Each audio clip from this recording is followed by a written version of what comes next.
people, there's a very different perception. So that blind area is almost like you perceive yourself in one way, but you don't know how others might perceive you.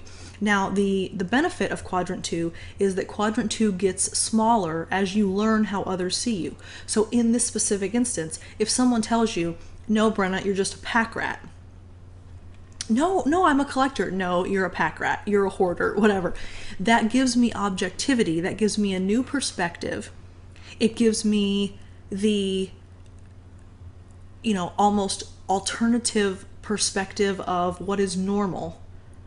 And so that then blind area becomes smaller because I've learned more about myself.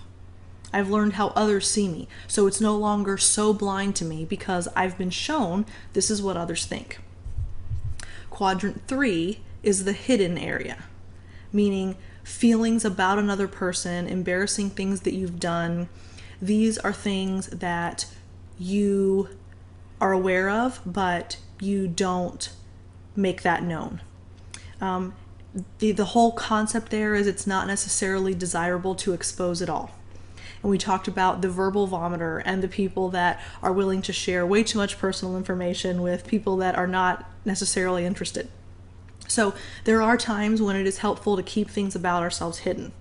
And so quadrant 3 represents the amount of elements of yourself that you keep hidden. So feelings about another person, either positive or negative, feelings that you have this insane hidden love for someone, it's unrequited, so you never let them know, or embarrassing things you've done, you just don't want other people to know what happened. I tripped and fell and made a huge fool of myself, and I never want to talk about that again.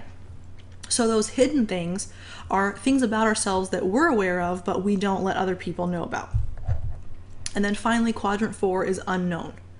So this is the most nebulous, vague, difficult to wrap your brain around of the 4, because it's almost as if, this is a bad example for right now because we do know who is going to be in the next election. The 8 candidates are up there right now and they're debating, and so we know it's going to be one of those 8. But normally, let's say, back in 2008 when President Obama was just elected, there's really no way for us to know who we might vote for 4 years down the road when we don't even know who's running, right? So the unknown area is truly information that we don't know what we don't know. So there's no way for us to predict futuristic things or things that we can't possibly know about ourselves until we're in that situation. So we can only guess on this area's size based on the size of the other 4 because it's unknown. We can't know what we don't know. So this is a very generalized size when we make our own Johari windows. If we construct quadrant 4, it has to be based on the size of the other 3, and we hope that it's correct. Now, everyone can think of something in one area. In other words, you may not be able to list a whole bunch of information for every quadrant, but you will be able to think of something in every area, except unknown, because you don't know what you don't know. Okay, so I wanted to show you some variations because this is important for you to be able to see it, I think. So in A, this is a new relationship for someone who is very self-aware. In other words, the open window is quite small. Let me back up and show you. Oh, just kidding. Let me show you these again so that you get a reference before we go back to the picture. So open area, quite small, meaning you know your obvious things. Quadrant 2 is the blind area. That was even smaller, which means you know how other people see you. Quadrant 3 was hidden. That was a huge section. So feelings about the other person, embarrassing things that you've done, those are things that you choose not to reveal. And then your unknown is just based on the other 3. So if you look at this, you see blind is very small, which means they're very self-aware. They're aware of how other people see them. Open, those are basically things that, yes, I know these things about myself. But hidden, look at how much is being hidden right now. So clearly that shows you it's a new relationship, because so many of those things have not been chosen to, be discussed. They're not open for sharing right now because it's a new relationship. And you will only reveal things about yourself that you have previously kept hidden when trust has been established, when openness has been established, when you're willing to be vulnerable in front of another person. And I think early on we talked about how most of the time you choose not to show vulnerability, you'll choose another negative emotion to present instead. So you'll show anger, or you'll show aggressiveness, or you'll show violence or something like that, because it's masking your vulnerability. So if we reveal things that we normally keep hidden about ourselves to someone, that means that we're willing to be vulnerable and we trust them.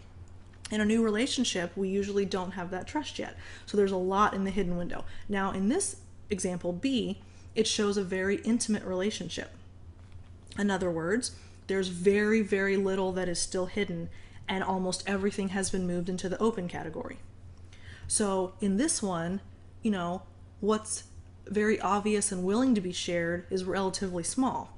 But look at how in this one, everything hidden in this side has now been moved, and open is very, very big. Interestingly though, blind is bigger in this one.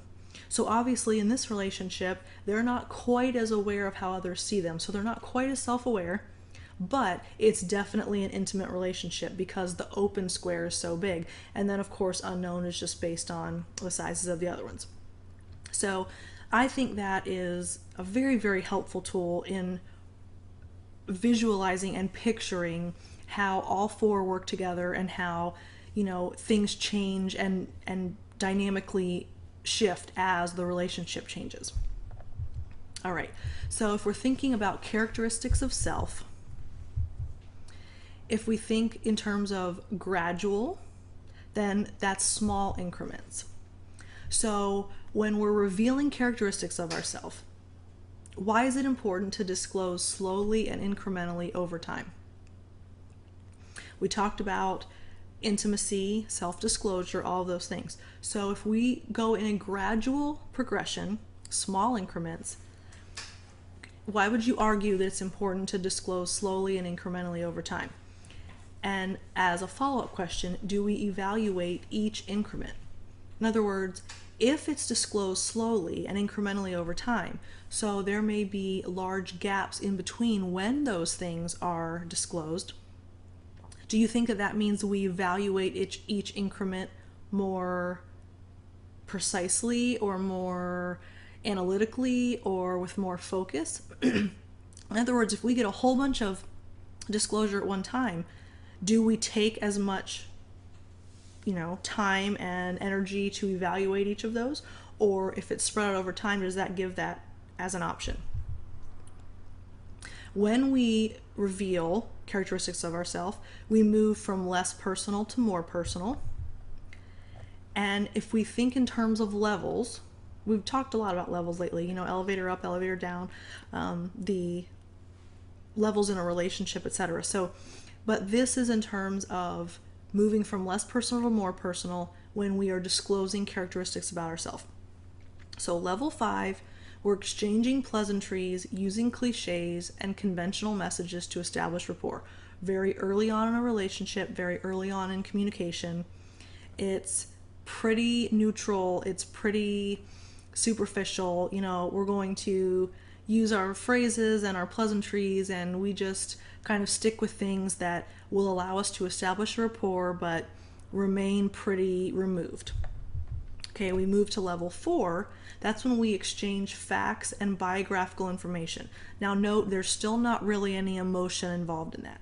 So facts and biographical information, those tend to be very cut and dry, very emotionally removed.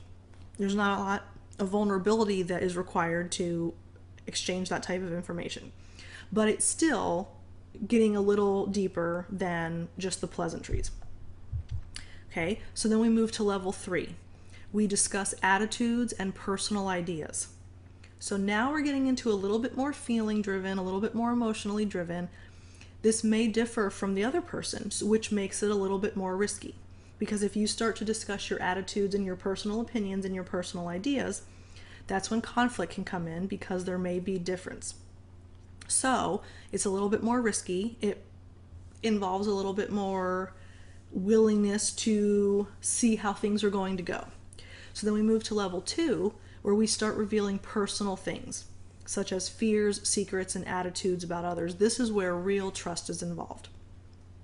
So these are things where we are fully able to give the other person all of those things about ourselves that make us vulnerable and make us weak and make us, who we are at our core. And, there's that phrase, your best friend knows who you are and loves you anyway. And there's a reason for that, because the closer you become with someone, the more they truly get to know the real you. And if they can still accept you and love you anyway, that's when you know that true trust and true friendship is there, or true relationship of any kind. So then we move into level 1. This is peak communications. This is very rare, and most people do not achieve this. But if you can get there, it's the rare gut level of self-disclosure, meaning you are sharing feelings and emotions in their rawest, sincerest form. It is truly that gut level, almost that wrenching feeling of, this is just, I'm pouring myself out. This is just where I am. This is who I am. This is how I feel. And there's no guard. There's no concern for perception. There's no worry of how it's going to be interpreted. It's just gut level information, and everything gets laid out on the table. So those are the 5 levels to move you from very impersonal to very intimately personal. So if we talk about characteristics of self-disclosure, we need to think about reciprocity. In other words, if you disclose to me, I'll disclose to you. So there has to be an awareness or an element of that reciprocity issue. In other words, I'm willing to share with you, you need to be willing to share with me. And there has to be some type of balance there, some kind of agreement, even if it's unspoken. Because if you're willing to share and the other person's not, intimacy can't be formed. And so then it becomes awkward and uncomfortable. So how important is this concept of reciprocity, and why would it be? I'd like you to kind of think about that for a minute. If you think about disclosing to someone, why is it important that they're willing to disclose back? And on the flip side, what if someone moves too fast? So what if someone is ready for that reciprocity level and is ready to disclose and is hoping you're willing to disclose? Well, what if you're not quite there? What does that mean for the relationship? So I'd like to hear your thoughts and the reflections about those.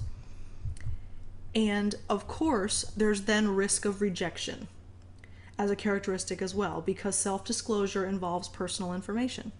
So you have to be at a place where you're willing to accept the risk that goes with self-disclosure. So you have reciprocity, risk of rejection, and trustworthiness. The basic expectation of friendship is that friends do not reveal confidences.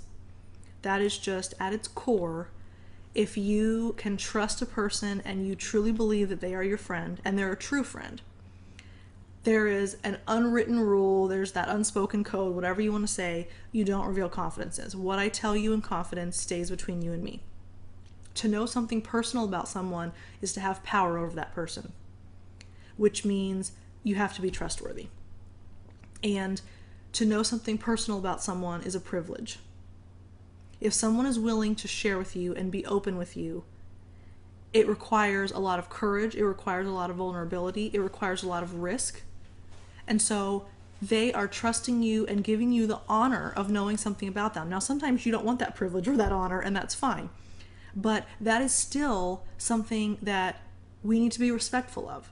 Someone is giving us power over them. We talked about power. That was, a major chunk of this course, talking about how do we deal with power and how do we manage power and balance power. We talked about relationships where one person has power over the other.